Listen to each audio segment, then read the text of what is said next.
Hello friends, இன்றைக்கி நாம் ரொம்பவே சூப்பரான ஒரு கிராமத்து முறையில் மீன் குழம்பு தான் வைக்க போகிறோம். அதுவும் ரொம்பவே டேஸ்டியாக சிம்பிளாக வைக்க போகிறோம். நீங்கள் வீட்டில் இருக்க பொடியை வச்சே ரொம்பவே சிம்பிளாக, அதாவது தேங்காய் எதுவுமே சேர்க்காமல் நம்ம வைக்க போகிறோம். அதுக்கு நம்ம கடாயை சூடு பண்ணிவிட்டு கொஞ்சமாக சோம்பு, வெந்தயம் இதெல்லாம் நல்லா கருகட்டும்.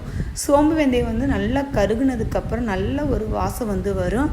அதுக்கப்புறம் பார்த்திங்க அப்படின்னா கொஞ்சமாக வெள்ளை பூண்டு, அதுக்கப்புறம் ஒரு கைப்பிடி அளவுக்கு சின்ன வெங்காயம் மட்டும்தான் நம்ம இதுக்கு யூஸ் பண்ண போகிறோம். அது கூடவே கொஞ்சமாக கருவேப்பிலை, ஒரே ஒரு தக்காளி.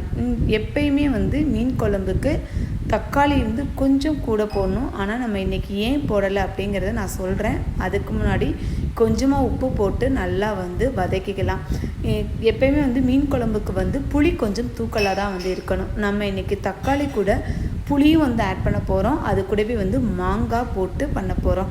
மாங்காய் ப்ளஸ் இந்த முருங்கைக்காய், மாங்காவும் முருங்கைக்காயும் போடும்போது உங்களுக்கு மீன் குழம்பு அவ்வளோ டேஸ்ட்டாக இருக்கும். ஒரு முறை நீங்களும் பண்ணி பாருங்கள், உங்களுக்கு ரொம்ப பிடிக்கும். ரொம்ப சிம்பிளாக கடகடன்னு நீங்கள் பண்ணிடலாம்.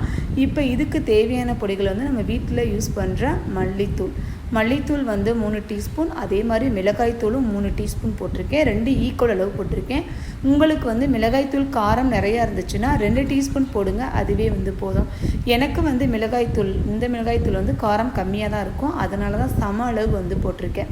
இது போட்டதுக்கப்புறம் ஒரே ஒரு வதக்கு மட்டும் வதக்குங்க, ரொம்ப வதக்க வேண்டாம், கருகிரும். பொடி கருகிச்சு அப்படின்னா குழம்போடைய நிறம் மாறிடும்.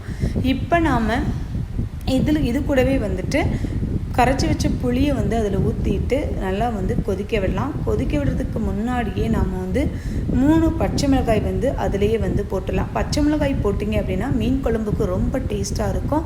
நல்லா கொதித்ததுக்கப்புறம் குழம்புல நாம் நறுக்கி எந்த மீனாக இருந்தாலும் வீட்டில் நீங்கள் என்ன மீன் யூஸ் பண்ண போகிறீங்களோ அந்த மீனை போட்டுட்டு ஒரு 5 மினிட்ஸ் கொதிக்க வச்சிங்க அப்படின்னா சூப்பரான மீன் குழம்பு ரொம்ப சிம்பிளாக ரெடி ஆயிருங்க.